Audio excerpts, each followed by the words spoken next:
welcome back to Ethereum Audible, Ethereum in depth. I am Yehoshua Zlatogorsky, and this is where we read the best in Web3 and Ethereum. Hope you're having a great Tuesday, middle of the week. Today, I'm very excited because we have a different format for the episode. We've got an interview between me and Robert Lauko, the co-founder of Liquity protocol, and we're going to be discussing all of the different topics that we've been reading about these past few months: governance, immutability, decentralization, the risks in DeFi. I think Liquity protocol is a really great case study on all of these factors, and that's what I'm going to be diving into with Robert. And with that, let's go.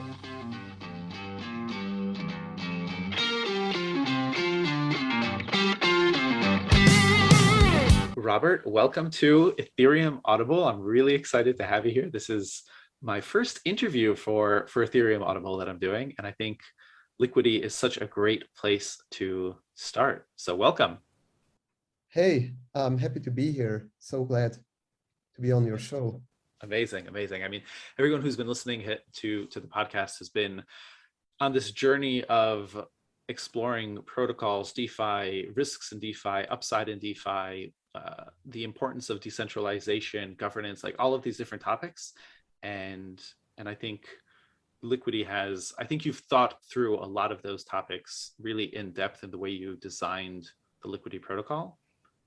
And so that's what I want to dive into today and kind of touch on all of those topics. But let's start with just an introduction, kind of what Liquity is, what's the core usability, an overview of how it works, and touch on kind of in broad terms the key design principles that you made. And then we'll kind of tag in and I'll ask questions where I think it's interesting, and we'll dive deeper into some of those topics. Sure. So let me start by giving a rough outline of what Liquity is and what the use cases are. So basically, Liquity is an interest-free borrowing protocol. It mints its own currency, the stablecoin LUSD, and it gives it out as a loan, interest-free, to anybody who can put up Ether as collateral.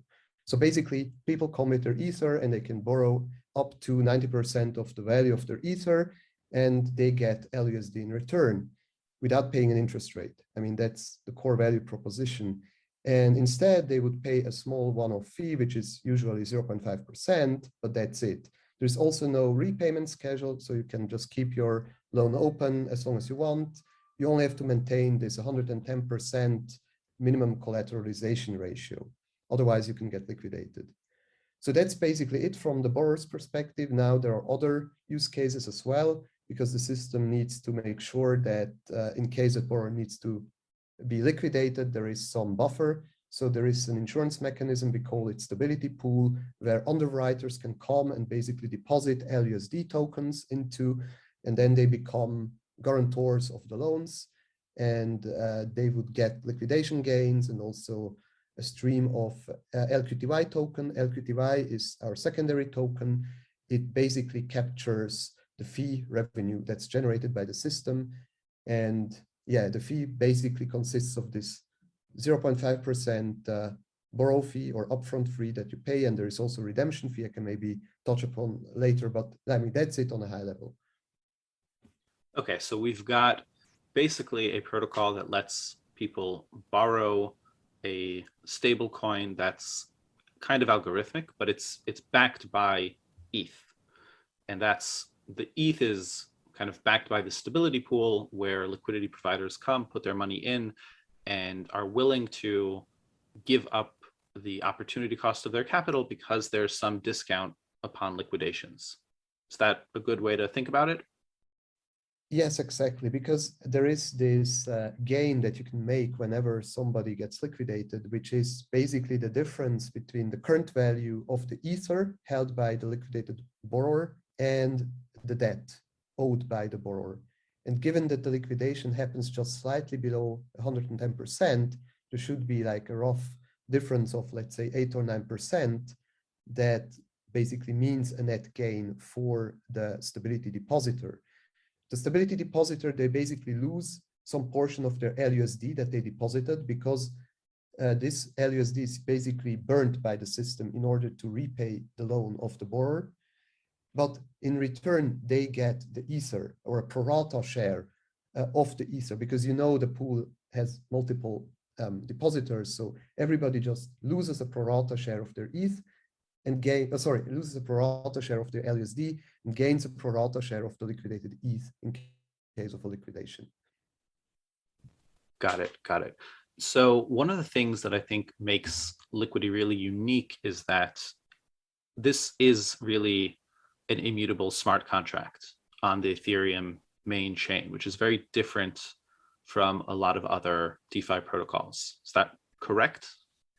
Yeah, that's one of our key differentiators, which also plays into our decentralization first approach. I mean, being immutable is one part of it. Being decentralized, even on the front end side, is another part. But yeah, I mean, being immutable sets us apart from most competitors like Maker, DAO, for example, which has an active governance. So there is nothing to govern in our system because everything is set in stone, like including all the formulas and parameters that are either fixed or then adjusted automatically by the system.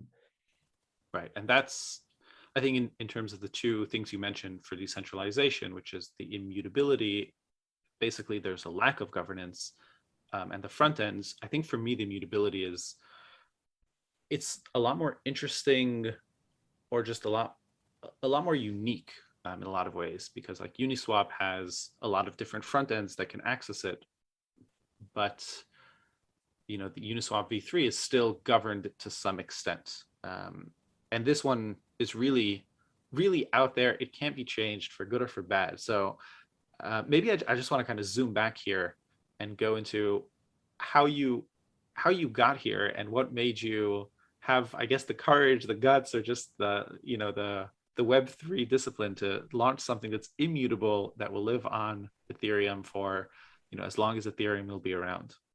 Mm-hmm. So it was clear from the onset that we wanted to build something that's really decentralized. I mean, I was aware of the decentralization theater played by some DeFi protocols that weren't really DeFi, they were just pretending to be. So that was really clear. The fact that we went down this immutability, governance-free route wasn't as clear maybe, because at the beginning, when I started, I looked a bit into the existing governance frameworks, and I also looked, of course, into the Maker governance, which was quite prominent back then. It was also the time when flash loans slowly became a thing. And yeah, I was just not convinced that those governance mechanisms out there, which were mainly based on just stake voting or coin-based voting, like the more stakes you own, the more voting power you have, that this system would lead to a truly fair and decentralized governance.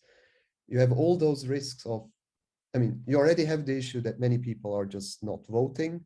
So the actual majority that you need to attain as an attacker, for example, wants to manipulate the system is much lower than due to this low participation usually. And then you have attack vectors with flash loans. At least back then that was an issue. Maybe nowadays we have better mechanisms to counter that, but at least we have seen a lot of issues in general. And on the other hand, we also thought that for being efficient as a system, governance may also be too slow to react. We wanted to do liquidations as fast as possible, and we also wanted to heal the peg if it ever breaks, like if the stablecoins becomes kind of over or undervalued. We wanted to have a very direct feedback mechanism for that. And if you just think of like a governance voting on interest rate changes, that may not be fast enough to, it may react within a few days or weeks, but not within a few minutes. And we wanted to be efficient and fast and at the same time decentralized. And we found that becoming immutable was the way to go to basically achieve those goals. Maybe I should have said this in the beginning, but for full disclosure for people who are listening, I am a participant in the Liquity protocol kind of ecosystem.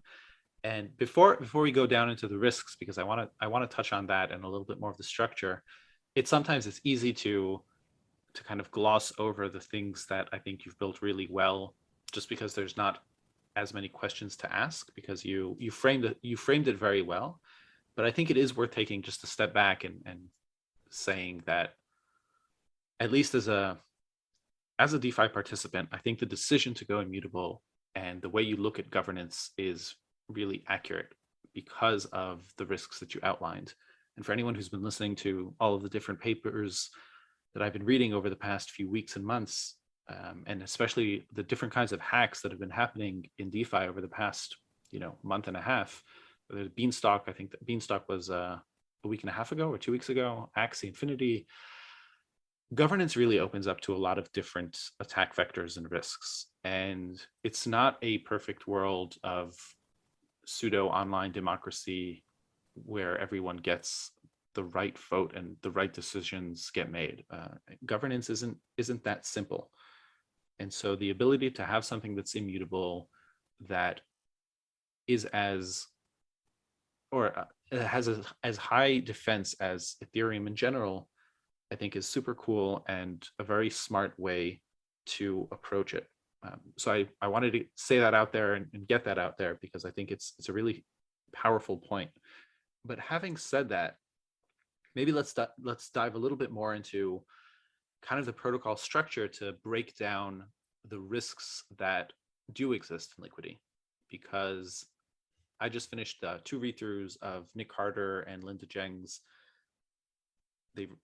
5 risks in DeFi protocols. I think they published this last year, and a few of those do exist in Liquity. So maybe it's a good place to start for you to break down how the protocol is actually structured a bit more in detail, in terms of who is taking the risk, who is providing the capital, what are the shatter points in your mind? Sure. Yeah, maybe we should differentiate among the user groups. So we have the borrower, we have the stability depositors on the other, and we have the token holders or the stakers of LQTY, which is our secondary token. And the risks are kind of a bit contained or like different from group to group. So for the borrower, of course, what you want to avoid is being liquidated, because in case of a liquidation, you usually lose 10%. That's basically then the upside for the stability depositor and also the incentive for the stability depositor. But you as a borrower, you want to avoid that. And then there is also like a special mode of operation of the system, which is a recovery mode, which kind of changes thresholds and the liquidation mechanisms a little bit, because if there is like an emergency where the entire system becomes not under collateralized, but maybe insufficiently collateralized, and we would trigger it when it falls below 150% on average, when you basically divide the total collateral value by the total debt, then the system would basically fall back to this mode where people can get liquidated up to 150% collateralization ratio rather than only 110%. Of course, this is an extra risk that borrowers need to be aware of. And there was only a very small time window when the system entered this mode. It was, I think, 2 months after it launched, but since then we haven't even come close. So this risk will hopefully not be very prominent, but still people have to be aware of borrowers. I mean, there is another kind of thing that you would also need to be aware of, which is we have a redemption mechanism, which can also affect you as a borrower if you have a pretty low or relatively low collateralization ratio. So that's on the borrower's end. On the stability depositors end, it's a bit different. I mean, they kind of benefit from liquidations. They would only lose out if the liquidation happens below a collateralization ratio of 100%. I mean, this is theoretically possible if either there is an extreme flash crash where Ethereum drops by more than 10% within a few seconds. So the Oracle cannot update, like even if it updates like fast enough, it kind of leads to like a price drop, like an extreme one. Or if there is some issue with the Chainlink price feed, we are using Chainlink, or the protocol gets the price feed from the Chainlink Oracle. I mean, if there is some issue there, or if they are like slow to update their price feed, for example, even though we have a fallback, but it would only kick in a few hours later. There is some risk in there for stability depositors that theoretically there could be a liquidation loss. But other than that, I mean, they shouldn't really get like it's a relatively risk-free investment, I would say, because you put in your LUSD into the pool and you just get the LQTY as a reward, and you also get this liquidation gain, which usually is a gain. Of course, if you get the Ether from a liquidation, the Ether price could then drop or continue dropping. But then it's your own responsibility to react to it. Because at the time when you get it, there should normally be a liquidation gain, but then it's your kind of job to do whatever you want with the ETH. Whether you want to exchange it back or not, that's up to you. So that's the stability depositor. Then the third basically user group, so to say, are the LQTY stakers. In order to get the fee revenue, you need to stake your LQTY.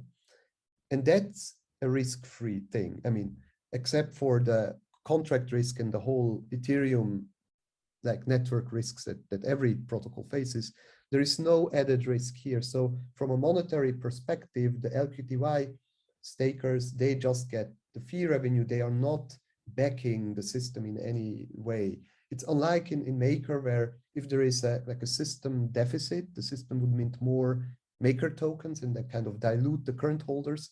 In Liquity, that's not the case. So you as an LQTY holder and staker, you are basically just benefiting from the upside. So that's it from a user's perspective, at least. That's a really good breakdown. Zooming back to the borrower risk, because you mentioned the Oracle, and I know you have two Oracles. You have the main one with Chainlink, and then you have a backup one. It would be great to understand that risk vector a little bit better, because the Oracle Chainlink is really like this huge shatter point for the entire ecosystem, because their Oracle feeds so many different protocols. But essentially, right, if their US dollar information feed goes down or gets screwed up, or anything can happen there, then the entire Liquity system also gets impacted. That's right. I mean, we are one of the many protocols that are reliant on Chainlink, but there is a backstop, or there is I would say not just a backstop, but a pretty sophisticated fallback and return mechanism between Chainlink and Telor, which is our secondary or fallback oracle. So given that we are immutable, we had to build in some kind of backup because, we wanted to be on the safe side, even if there is an issue with Chainlink. So what really happens is, I mean, without going into too much details, there are different levels or different failure types, how a price feed can fail. It can either freeze so that it doesn't get updated within 4 hours. I think that's the time off we set. Or it gives you like a completely out of range value, which cannot be true. Or it gives you like a downright invalid response or no response at all. And based on those kind of failure types, we have a pretty sophisticated branching mechanism, how the system would then compare it to the Chainlink price, or just use then compare it to the Telor Oracle price, and then either use Telor price or Chainlink, or it can even switch like to Telor for some time, like let's say there is a longer outage, and then it would just keep getting the price feeds from Telor, but it would always kind of check whether Chainlink comes back. And when it comes back up and gets back in sync, more or less with the Telor price feed, it would switch back to Chainlink. So there are like, it's quite complicated, to be honest, on the hood how this works, but we wanted to just do our best to counter all potential failure modes and cases that we could. Right. I think that's one of the reasons why I like the protocol so much. And if you read the documentation, it's there. But one of the things that I think are just a risk factor in general in DeFi is the kind of the abstraction upon abstraction layer that gets built. And I'm sure there are lots of developers who are, plugging into Chainlink and not considering what happens at those edge cases. And that really concerns me in a lot of DeFi applications or in anything that's immutable, right? And I think you need to look at those edge cases when you're building something around money, but something that's going to just live on chain. So I think it's very smart how you guys did look into that kind of in depth and pierce through the abstraction layers. Yeah, and this was just a part of basically our journey, because before that we were kind of pushing Chainlink. I mean, we were not the only ones, but one of the few protocols that really needed a immutable price feed address, because previously Chainlink's price feed wasn't really upgradable. I mean, they would just deploy a new price feed address, and that would break the compatibility. I mean, being immutable, we wouldn't be able to change to replace basically the price feed contract address.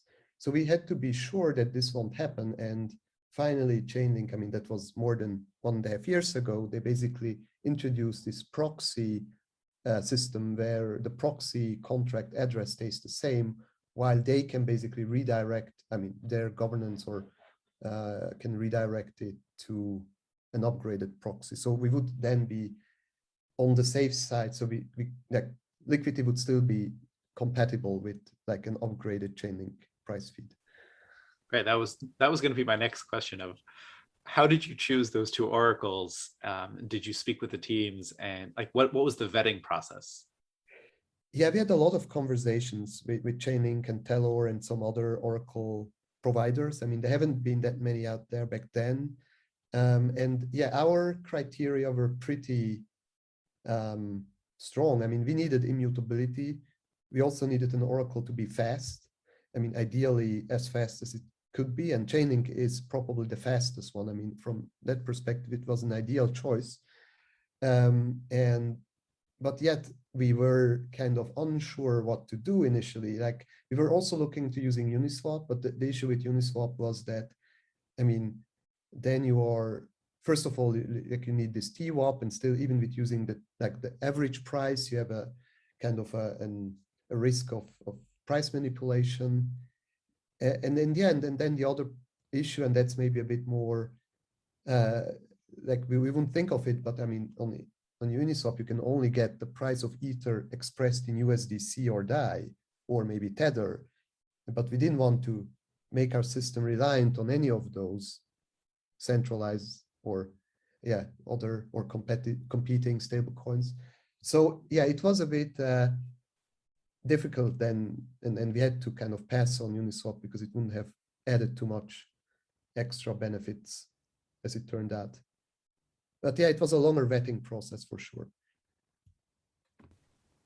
Right. What you touched on there, just kind of by the way, is that in a lot of ways, LUSD is a truly decentralized stablecoin because no one controls it. It's automatically generated when someone deposits ETH into the contract. Right. And it's only ETH, so we are not accepting any other collateral types that might have any point of centralization. Right. So there are two other kind of risks that came to my mind that are more abstract, but also connect to one of the things that you were touching on, which was the secondary token, the LQTY. And those risks are basically that there aren't that many people who know the intricacies of the contract, right? It's basically the Liquity team the most, and then on a secondary tier, probably the front end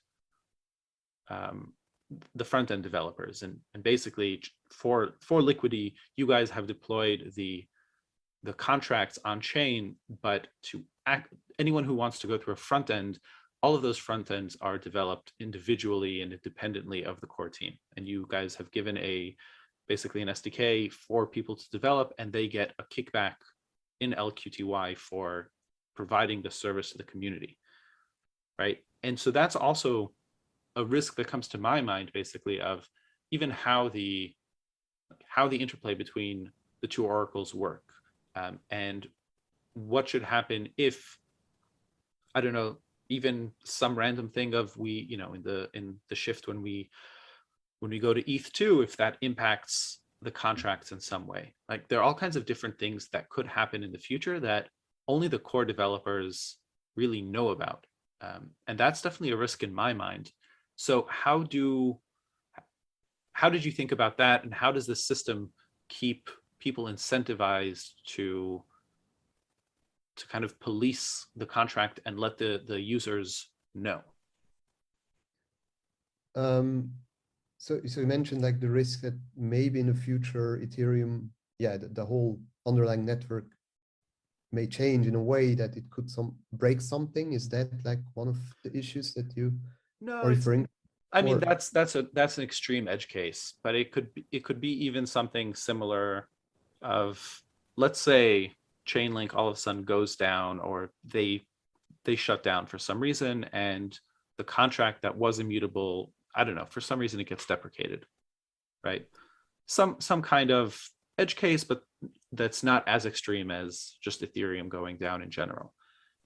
But only the core team who developed it is aware of what that impact would be on the code base. um, I mean, our contracts are open sourced, and yeah, as you mentioned, we have a few front-end developers and also integrators who have done a deeper integration than just taking our SDK or our front-end launch kit, like InstaDepp or DeFi Saver. So I think we are not the only ones who know our contracts, but of course, I mean, I hope that we know them best. But still, I mean, yeah, I'm not sure if there is a big like information asymmetry here, because we also don't know all the risks concretely that, I mean, edge cases that might happen and might like kind of do something bad to our system. I mean, we designed it in a way to minimize those risks, but I wouldn't say that we know of like many risks like that we are kind of hiding that would kind of impact the system, which other people wouldn't really know about. So Right. yeah, It's less about hiding. It's more, I think, or let me frame it maybe differently. It's basically there is a secondary token to the system. And when I was reading through the documentation, I was wondering why is there a need for a secondary token? And then I saw that LQTY comes to incentivize different uses that the protocol would want, right? So providing front-end developers is an example, right? And providing an enhanced kind of ROI to people who provide liquidity, right? So yeah, that's basically there's a secondary token to kind of encourage behavior that you as the protocol designers want to encourage.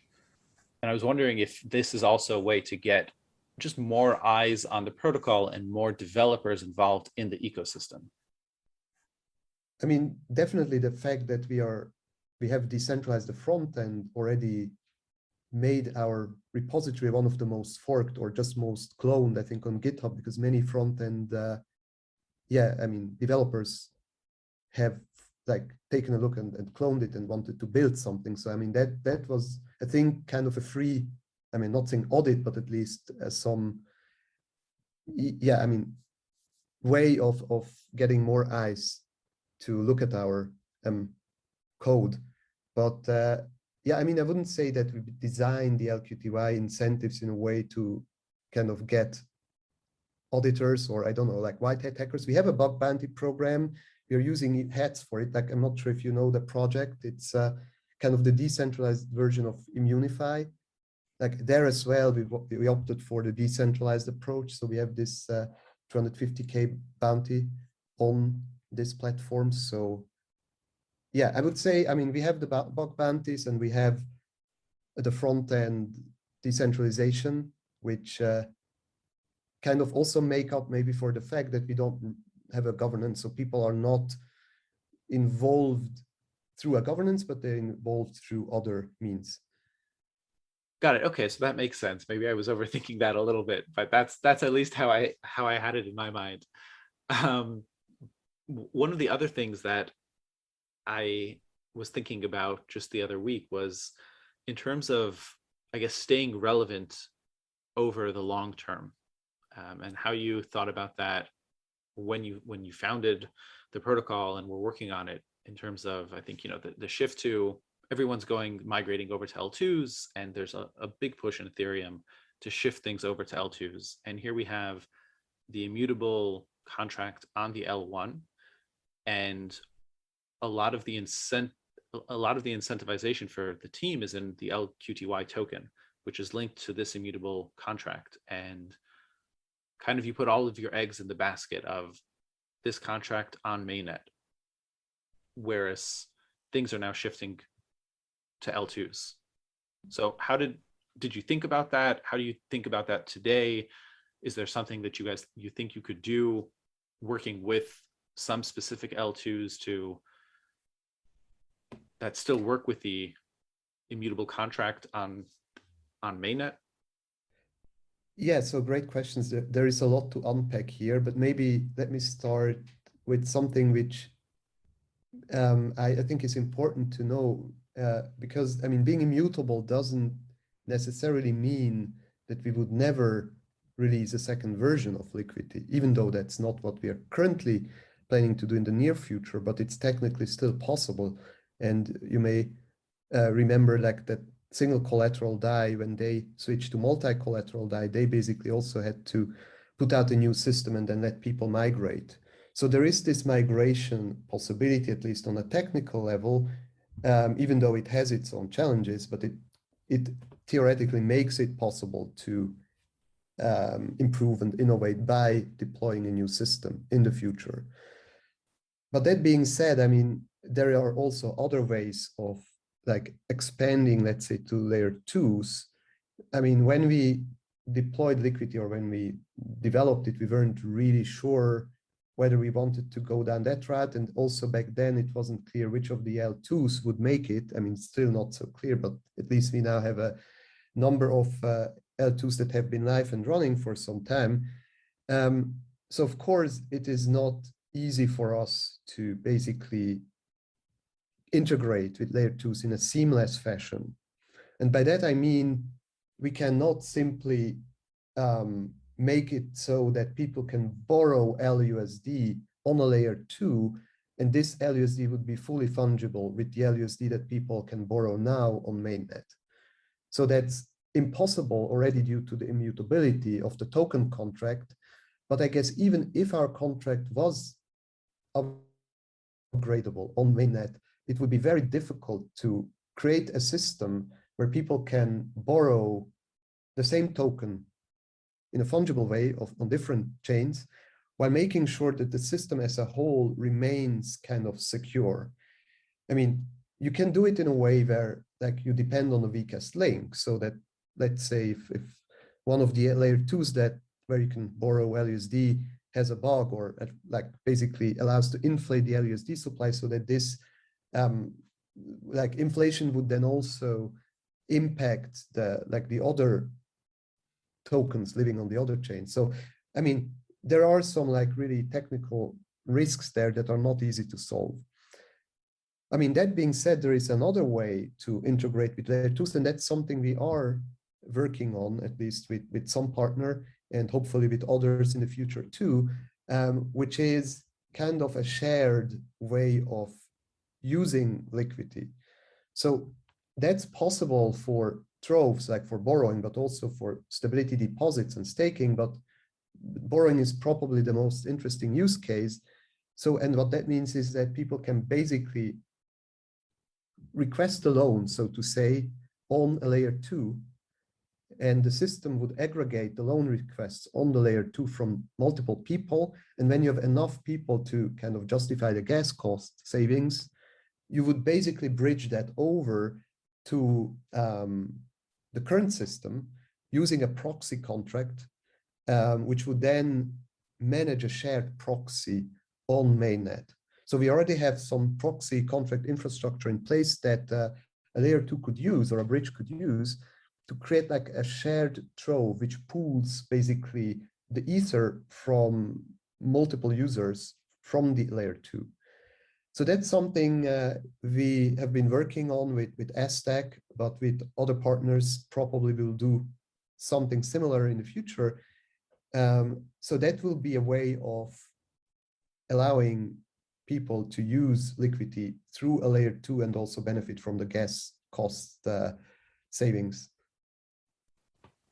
I love it, because that was one of the things that I actually had in mind when I was thinking about this, because at the end of the day, it's the contract on Ethereum that's kind of the core, and then how you interact with that, as long as users are willing to suffer that time gap, that time delay, that coordination delay, you can have both of those worlds. Yeah, it's kind of a satellite or hub and spoke system. Exactly. Yeah. Is there a specific reason for Aztec, in the sense that it's zero knowledge, or is this something that you would also want to do with the fraud proof, or does that introduce some other So risk? I think that's a nice added benefit. I mean, in addition to being more gas efficient, you could also be private. I mean, you could kind of borrow in a private way. Yeah, I mean, that's a nice combination for users like who may prefer one or the other, or even the two benefits when they would go over Aztec. Yeah, I mean, that's just like the partnership, I would say, where we are closer to the finish line or closest to the finish line. And yeah, so I mean, we are really looking forward to how that would pan out in practice. Right. And also to gauge the demand, like we're currently not sure about like how many, like is the gas price currently still a blocker for many people?